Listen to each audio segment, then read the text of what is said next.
नमस्कार, मैं पंकज प्रसून। दोस्तों, मुंबई से 50 किलोमीटर दूर एक गांव है।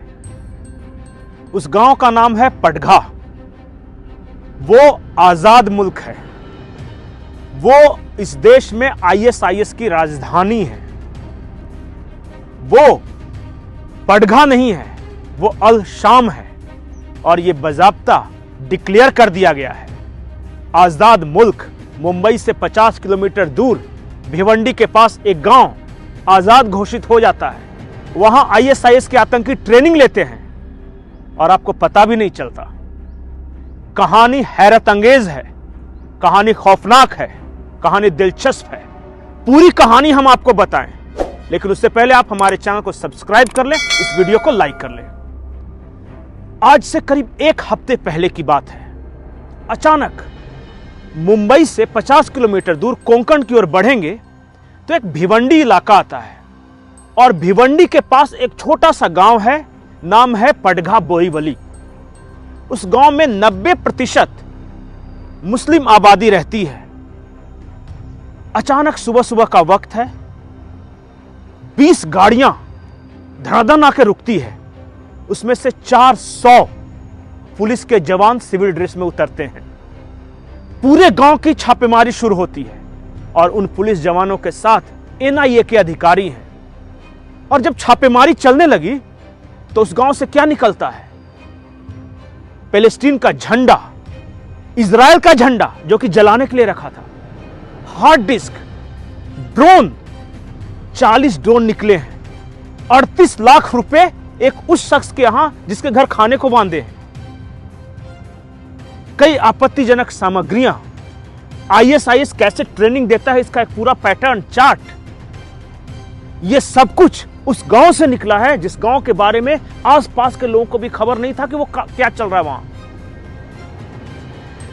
और पता है, अगर आप शॉक्ड हैं, अगर आपको यह खबर आश्चर्यजनक लग रही है, तो एक और बड़े झटके के लिए तैयार हो जाइए। उस गांव में, मुंबई में 40 जगहों पर ड्रोन अटैक करने के लिए ट्रेनिंग दी जा रही थी, पूरी प्लानिंग की गई थी। मुंबई में अब तक का सबसे बड़ा आतंकी हमला होने वाला था, जिसे एनआईए ने समय रहते इस गांव पर छापेमारी कर रोक लिया। 40 जगहों पर ड्रोन से हमले होते मुंबई में। अब समझिए क्या स्थिति होती। शॉक्ड। एक और झटका है। झटका यह है कि इन सब का मास्टरमाइंड या इन सबको आतंक का ट्रेनिंग देने वाला कौन था? उस शख्स का नाम है साकिब नाचन। साकिब नाचन का नाम आपको ऐसे नहीं याद आएगा। 1991 में मुंबई में बम ब्लास्ट हुआ। एक शख्स पकड़ा गया जिसका नाम था साकिब नाचन। उस शख्स को जेल हुआ, 10 साल की सजा मिली और 1991 से 10 साल यानी 2001 में वो छूटकर बाहर आ जाता है। 2002 में मुंबई में फिर से ट्रेन में ब्लास्ट होते हैं। मुलुंड में ब्लास्ट हुआ था और भी बोरीवली में ब्लास्ट हुआ था। 2002 की बात है। उसका भी मास्टरमाइंड यही साकिब नाचन। इसका मतलब कि जेल से 10 साल की सजा काटने के बाद भी ये आतंकी ही बना रहा और फिर से इसने प्लान किया। फिर से 2002 में यह पकड़ा गया, फिर से इसे सजा मिली 10 साल की।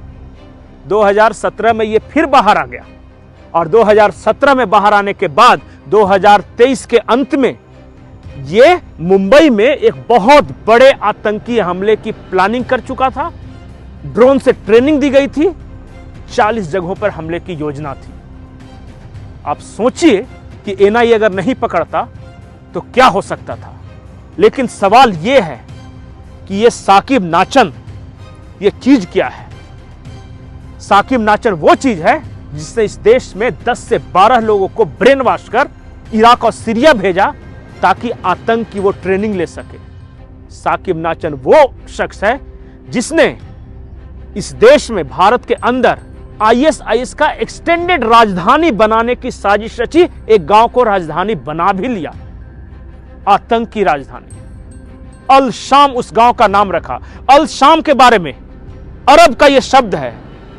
अल शाम का मतलब यह है कि जो अगर अंग्रेजी में कहें तो लातविया, यानी कि 4-5 देश हैं, वो एग्जैक्ट टर्म नहीं आ रहा है, इल से है। ISIS का पूरा नाम भी पहले ISIL था, जो लास्ट में इल जो शब्द है वो वही शब्द है अल शाम का। इसका मतलब ये होता है कि सीरिया, जॉर्डन, फिलिस्तीन, तुर्की और कतर को मिलाकर हम खलीफा का राज्य बनाएंगे। वो खलीफा राज्य बनाने की कोशिश में था, इसलिए इस गांव का नाम अल शाम रखा था। अल शाम ये गांव रहेगा, खलीफा के अंडर रहेगा, भारत के महाराष्ट्र के कोंकण का एक गांव। ये है अल सचान। लेकिन अब एक बड़ा सवाल है। बड़ा सवाल यह है कि once a terrorist always a terrorist. अगर आप सोचते हैं कि यह खुखार आतंकी 5-10 साल की जेल की सजा काटने के बाद वो शरीफ और साधु बन जाएगा, तो सबसे बड़े धोखे में है। अल सचान का उदाहरण है 1991 बम ब्लास्ट में पकड़ा गया, 2001 में छूट गया, फिर 2002 में बम ब्लास्ट करता है, फिर छूट जाता है 2017 में, फिर मुंबई बम ब्लास्ट की प्लानिंग करता है। सवाल इस देश के कानून और इस देश की न्यायपालिका से भी है कि इतना खूंखार आतंकी बार बार कैसे छूट जा रहा है। आखिर कौन सा वो कायदा है, कौन सा कानून है जिसकी वजह से इतना बड़ी घटना को अंजाम देने के बाद भी सिर्फ 10 साल की सजा होती है। सवाल कई हैं। सवाल डरने का है, क्योंकि अल सचान अकेला नहीं है।